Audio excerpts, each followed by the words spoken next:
Hello friends, இன்றைக்கி என்ன பார்க்க போகிறோன்னா ஃபினான்ஷியல் மேனேஜ்மெண்ட்டில் இருக்கக்கூடிய ஒரு சிம்பிளான சாப்டர். அது சாப்டர் நம்பர் 6, ஃபினான்ஷியல் டெசிஷன் லிவரேஜ்னு சொல்லுவோம் இந்த சாப்டர். இது என்ன சிஏ இன்டர்மீடியட்டில் இருக்கக்கூடிய பேப்பர் நம்பர் 6ல் இருக்கக்கூடிய 6th சாப்டர் தான் இன்றைக்கி பார்க்க போகிறோம். ஃபஸ்ட்டு லிவரேஜ்னா என்ன அப்படிங்கிறத வந்து நம்ம தெரிஞ்சுக்கணும். அதுக்கப்புறம் லிவரேஜ் ஏன் இம்பார்ட்டன்ட் அப்படிங்கிறத தெரிஞ்சுக்கணும். இது சிம்பிளாக ஒரு 5 மினிட்ஸுக்குள்ளே பார்த்துட்டு நெக்ஸ்ட் வந்து கான்செப்ட் ரிலேட்டடாக பார்த்துட்டு சம்ஸுக்கு போயிடலாம். ஃபஸ்ட்டு வந்து ஏன் லிவரேஜ் இம்பார்ட்டன்ட்னா, ஃபினான்ஷியல் மேனேஜ்மெண்ட்டோட அப்ஜெக்டிவ்ஸில் ஒன் அப்படிங்கிறது மேக்ஸிமைஸ் வெல்த்தை வந்து மேக்ஸிமைஸ் பண்ணுறது. வெல்த்தை வந்து மேக்ஸிமைஸ் பண்ணுறதுனா என்னென்னா, மார்க்கெட் வேல்யூவை வந்து அதிகப்படுத்துறது. மார்க்கெட் வேல்யூ அதிகப்படுத்துச்சுன்னா என்னாகும், கம்பெனியோட மார்க்கெட் அதிகமாக இருக்கும். அப்படி மார்க்கெட் வேல்யூ அதிகப்படுத்தணும்னா ஷேர் ஹோல்டர்ஸ் வந்து அதில் நிறைய இன்வெஸ்ட் பண்ணணும். அவங்களோட எக்ஸ்பெக்டேஷன்ஸை வந்து இது வந்து சாட்டிஸ்ஃபை பண்ணுற மாதிரி இருக்கும். அவங்க என்ன எக்ஸ்பெக்ட் பண்ணுவாங்கன்னா, ரிஸ்க் எங்கே கம்மியாக இருக்கோ அந்த கம்பெனியில் நம்ம வந்து இன்வெஸ்ட் பண்ணலாம் அப்படிங்கிற மாதிரி இருக்கும். எக்ஸ்பெக்டேஷன் எப்படி இருக்குன்னா, ரிஸ்க்கை பொறுத்து இருக்கும். ஸோ நம்ம ரிஸ்க்கை வந்து கம்மிப்படுத்துறது தான் இந்த சாப்டரோட மெயின் கான்செப்ட். இந்த ரிஸ்க் வந்து எதை பொறுத்து இருக்குன்னா, ஃபிக்ஸ்டாக இருக்கக்கூடியதுனால தான் இருக்கும். இப்போ எக்ஸாம்பிள் பார்க்கலாம். அதே ஆப்ரேட்டிங்கில் வந்து என்ன ரிஸ்க் இருக்குன்னா, ஃபிக்ஸ்டு காஸ்ட் இருக்கும். காஸ்டிங்லேயே பார்த்துருப்போம்ல, ஃபிக்ஸ்டு காஸ்ட், வேரியபிள் காஸ்ட். அந்த மாதிரி ஃபிக்ஸ்டு காஸ்ட்டாக இருக்கக்கூடியது. அதாவது மெஷினரிஸ் வச்சுருக்கீங்க, அது வந்து ஃபிக்ஸ்டு காஸ்ட்டு. ரூம் ரெண்ட் கொடுக்குறீங்க, அந்த மாதிரிலாம் இருக்கும். மிஷினரி வந்து மந்த்லி ரெண்ட்டில் வாங்கியிருந்தீங்கன்னா அது வந்து ஃபிக்ஸ்டு காஸ்ட்டாக இருக்கும். ரெண்ட் கொடுத்தே ஆகணும். அதுக்கப்புறம் அந்த ரூம் ரெண்ட் கொடுக்கணும். எலக்ட்ரிசிட்டி பில் வந்து ஓடினாலும் ஓடலைனாலும் இவ்வளோ கட்டணும் அப்படிங்கிற மாதிரி இருந்தால் அதெல்லாம் ஃபிக்ஸில் வரும். இவ்வளோ பர்சன்டேஜ் ஓடிச்சுன்னா, இவ்வளோ யூனிட் ஓடிச்சுன்னா இவ்வளோ கட்டணும் அப்படின்னா வந்து அது வேரியபிள் காஸ்ட்டில் வரும். ஸோ இந்த மாதிரி ஃபிக்ஸ்டாக இருக்கிறதெல்லாம் பிஸ்னஸ் ரிஸ்கில் வரும். ஃபினான்சியல் ரிஸ்க்னால் ஃபிக்ஸ்டாக இருக்கக்கூடிய இன்ட்ரெஸ்ட் எல்லாமே ஃபினான்சியல் ரிஸ்கில் வரும். எக்ஸாம்பிள் வந்து டிபெஞ்சர் வாங்கியிருக்கீங்க, அதுக்கெல்லாம் கொடுத்தே ஆகணும். 11% டிபெஞ்சர்ஸ்னால் 1 lakh வாங்கியிருந்தீங்கன்னா 11,000 கொடுத்தே ஆகணும். ஸோ இதெல்லாம் ஃபினான்சியல் ரிஸ்கில் வரும். இது எப்படி எஃபெக்ட் ஆகுது அப்படிங்கிறது வந்து எக்ஸாம்பிள்ஸ் இதை பார்க்கலாம். லிவரேஜ்னா என்னென்னா, இன்ஃப்ளூயன்ஸ் ஆர் த பவர். ஒன்று சேஞ்ச் ஆச்சுன்னா இன்னொன்று வந்து எவ்வளோ சேஞ்சஸ் ஆகுது அப்படிங்கிறத பொறுத்து தான். Change in y divided by change in x. ஒன்று சேஞ்ச் ஆனால் இன்னொன்று வந்து எவ்வளோ சேஞ்ச் ஆகுது அப்படிங்கிறது. அந்த சேஞ்ச் வந்து ரொம்ப கம்மியாக இருந்துச்சுன்னா லிவரேஜ் ரிஸ்க்கும் கம்மியாக இருக்குது. அந்த சேஞ்ச் அதிகமாக இருந்துச்சுன்னா அந்த ரிஸ்க்கும் அதிகமாக இருக்குது. அவ்வளோதான்.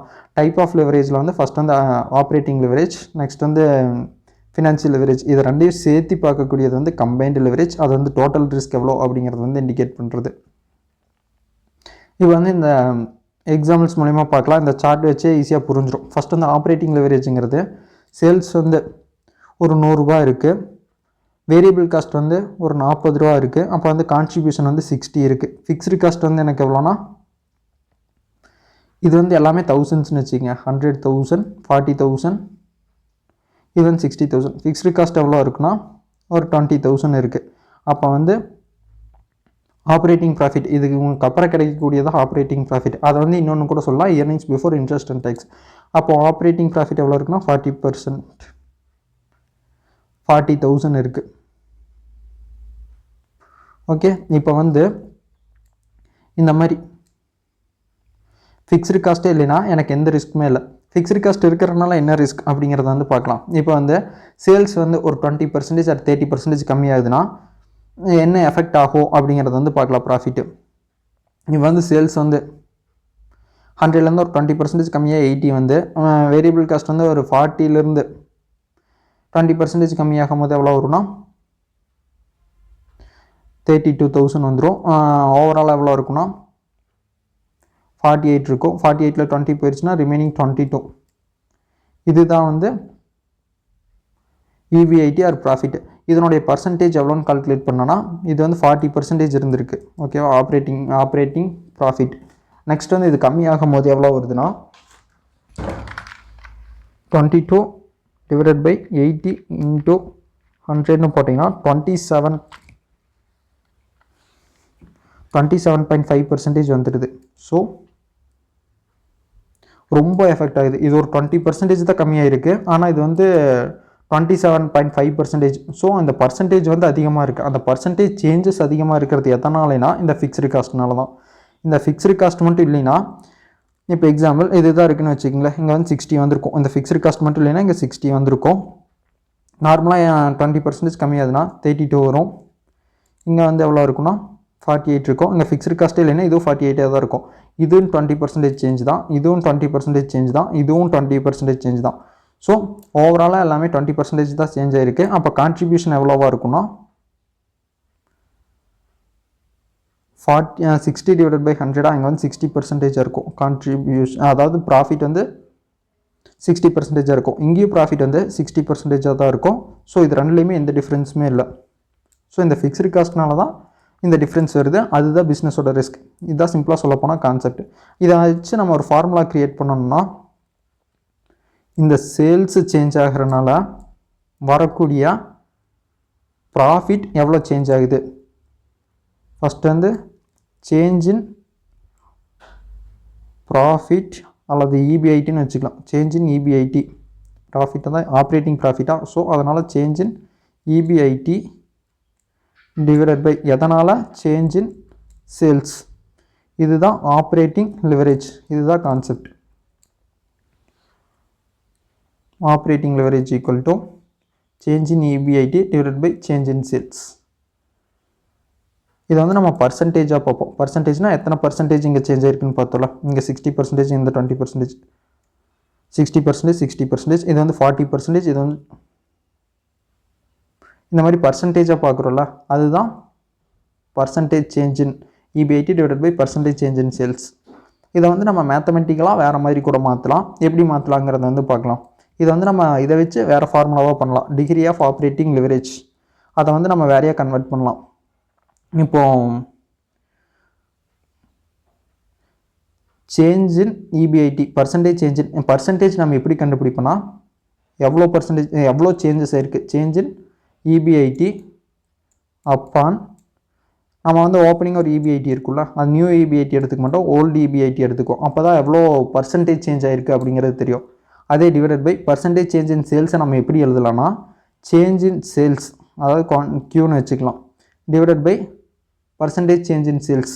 ரேட் வந்து ஃபிக்ஸ்டாக தான் இருக்கும், இந்த குவான்டிட்டி சேஞ்ச் ஆகிறனால அந்த சேல்ஸும் சேஞ்ச் ஆகும் டிவைடட் பை கியூ.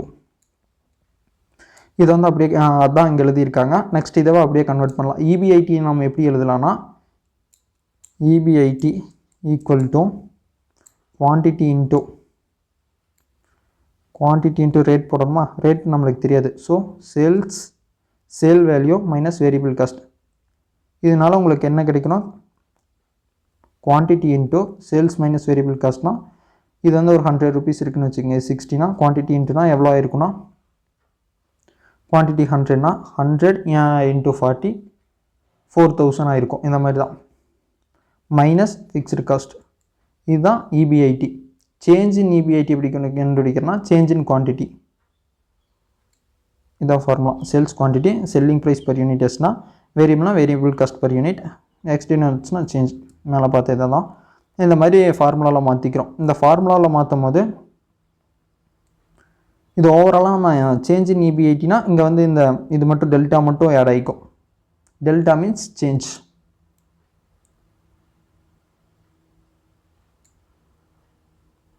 அதுதான் இங்கே எல்லாத்துக்கும் அதை மாதிரி மாற்றிருக்காங்க. ஃபஸ்ட்டில் இருந்தது இபிஐடி மட்டும் அந்த ஃபார்மேட் மாற்றிருக்காங்க. அதை நம்ம ஃபர்தராக எப்படி ப்ரொசீட் பண்ணலான்னா ஃபிக்ஸ்டு காஸ்ட்டை பொறுத்த வரைக்கும் சேமாக இருக்கும். இங்கே வந்து ஒரு 3000னா இங்கேயும் ஒரு 3000 தான் இருக்கும் செகண்ட் சிச்சுவேஷன்லேயும். ஸோ இதை சேஞ்ச் இன் இபிஐடிங்கிறது அப்போ வந்து ஃபிக்ஸ்டு காஸ்ட் வந்து 0 ஆயிரும். சேஞ்ச்னா ஓல்டு மைனஸ் நியூவாக இருக்கும்ல, ஸோ அந்த சேஞ்ச் ஆகும்போது ஃபிக்ஸ்டு காஸ்ட் 0 ஆயிரும். ஸோ சேஞ்ச் இன் இபிஐடி வந்து அதில் ஃபிக்ஸ்டு காஸ்ட் 0 ஆயிரும். ஸோ இங்கே வந்து ஃபிக்ஸ்டு காஸ்ட்டை எடுத்துக்கலாம். நெக்ஸ்ட் வந்து மற்றதெல்லாம் சேமாக தான் இருக்கும். இதுதான் செகண்ட் ப்ராசஸ். தேர்ட் ப்ராசஸில் என்ன பண்ண போகிறோன்னா இங்கே கியூன்னு இருக்குல்ல,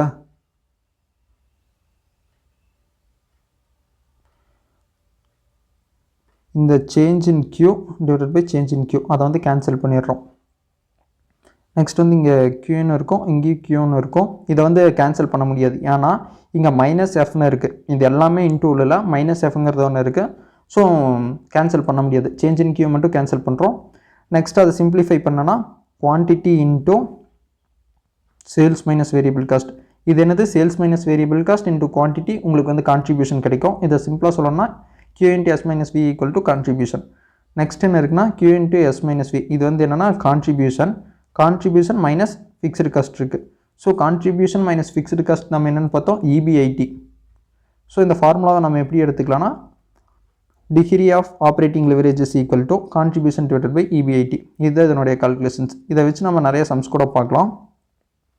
நம்மளுக்கு வந்து பிரேக் ஈவன் பாயிண்ட் யூனிட்ஸ் தெரியும். Fixed cost divided by contribution per unit. Contribution மட்டும் போட்டோன்னா இதனுடைய பர்சன்டேஜ் கிடைக்கும். பிரேக் ஈவன் பாயிண்ட் அப்படிங்கிறது மட்டும் கிடைக்கும், ருப்பீஸில் கிடைக்கும். அதே இன் யூனிட்ஸ் வேணும்னா கான்ட்ரிபியூஷன் பர் யூனிட்ஸ் போடணும். இது வந்து நம்ம காஸ்டிங்லேயே பார்த்துருப்போம்.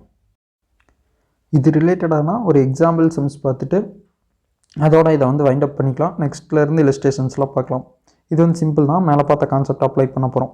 இப்போ வந்து செல்லிங் ப்ரைஸ் 2 ப்ராடக்ட் இருக்குது. செல்லிங் ப்ரைஸ் கொடுத்துட்டாங்க, வேரியபிள் காஸ்ட் கொடுத்துருக்காங்க. இதை அசியூம் பண்ணி போட்டது தான். அதுலேருந்து நம்ம கான்ட்ரிபியூஷன் இதெல்லாம் நம்ம கண்டுபிடிச்சிடலாம். 40 டிவைடட் பை 40 மைனஸ் 20 20 மைனஸ் 12 8. ஓகேவா, கான்ட்ரிபியூஷன் பர் யூனிட் ஆயிடுச்சு. அசியூம் பண்ணி 1000 யூனிட்ஸ்னு எடுத்திருக்காங்க, total units. So total contribution எவ்வளோ இருக்குன்னா 20 × 1000 20,000, 8 × 1000 8,000. ஃபிக்ஸ்டு காஸ்ட்டு இவங்க அசியூம் பண்ணி கொடுத்தது தான் 15,000 5,000. ஓகேவா, இதுலேருந்து நம்ம என்ன கண்டுபிடிக்க போகிறோம்னா ஆப்ரேட்டிங் ப்ராஃபிட், அதாவது EBIT கண்டுபிடிக்க போகிறோம். Contribution minus fixed cost equal to operating profit. இங்கே வந்து ப்ராடக்ட் எக்ஸ் வந்து 5,000, ப்ராடக்ட் ஒய் வந்து 3,000. இதிலேருந்து நம்ம 2 கேட்டிருக்காங்கன்னு வச்சுக்கோங்களேன். எக்ஸாம்பிள் பிரேக் ஈவன் பாயிண்ட் கேட்டிருக்காங்க, நெக்ஸ்ட் வந்து ஆப்ரேட்டிங் லெவரேஜ் கேட்டிருக்காங்க. பிரேக் ஈவன் பாயிண்ட் இங்கே பொறுத்த வரைக்கும் என்னென்னா அமௌண்ட்டில் கேட்க மாட்டாங்க, பர் யூனிட். அப்படி அமௌண்ட்டில் கேட்டாங்கன்னா இன்ட்டு செல்லிங் ப்ரைஸ் போட்டோன்னா என்ன அமௌண்ட் அப்படிங்கிறது தெரிஞ்சிடும். ஸோ சிம்பிளாக வந்து என்ன பண்ணலாம்னா fixed cost divided by fixed cost எவ்வளோனா 15,000 இருக்குது. கான்ட்ரிபியூஷன் பர் யூனிட் இங்கே வந்து கான்ட்ரிபியூஷன் 20 இருக்குது. ஸோ 20 போட்டோன்னா 750. இது வந்து break even point per unit. இதே மாதிரி ப்ராடக்ட் ஒய் கண்டுபிடிச்சோன்னா 8,000 இருக்கா, இல்லை பர் யூனிட் வந்து கான்ட்ரிபியூஷன் 8, ஃபிக்ஸ்டு காஸ்ட் வந்து 5,000. So 5,000 divided by 8 8,000 divided by 8 போட்டோம்னா divided by 8 625 equal to 625 units. இது வந்து பிரேக் ஈவன் பாயிண்ட். இது வந்து 750 யூனிட்ஸ். நெக்ஸ்ட் இதை வச்சு டிகிரி ஆஃப் ஆப்ரேட்டிங் லெவரேஜ் கண்டுபிடிக்கணும். ஆப்ரேட்டிங் லெவரேஜ் எப்படி கண்டுபிடிப்பேன்னா 2 ஃபார்முலா இருக்குது. ஃபஸ்ட்டு இருக்கிற ஃபார்முலா வந்து percentage of change in EBIT divided by percentage of change in sales. இங்கே வந்து பர்சன்டேஜ் ஆஃப் சேஞ்சஸ் அந்த மாதிரி எதுவுமே நம்மளுக்கு இல்லை, ஒரே ஒரு ஃபிகர் தான் இருக்குது. அதனால் இன்னொரு ஃபார்முலா யூஸ் பண்ண போகிறோம். என்ன ஃபார்முலானா contribution divided by EBIT. So இங்கே கான்ட்ரிபியூஷன் எவ்வளோன்னு தெரியும் 20,000, EBIT எவ்வளோங்கிறது தெரியும் 5,000. 20,000 டிவைடட் பை 5,000 இது வந்து 4. Degree of operating leverage equal to 4 times. இங்கே வந்து டிகிரி ஆஃப் ஆப்ரேட்டிங் லிவரேஜ் இது எவ்வளோவா இருக்குன்னா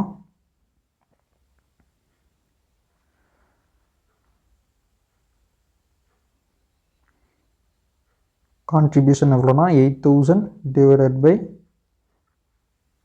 EBIT எவ்வளோனா 3,000. So 3,000 divided by 8,000 divided by 3,000னா 2.67 டைம்ஸ் இருக்கும். So 4 times 2.67 times. இதுதான் ஆப்ரேட்டிங் லெவரேஜ். இதே மாதிரி இல்லஸ்ட்ரேஷன்ஸ் இருக்கும், கொஞ்சம் கொஞ்சமாக ட்விஸ்ட் பண்ணுற மாதிரி இருக்கும்.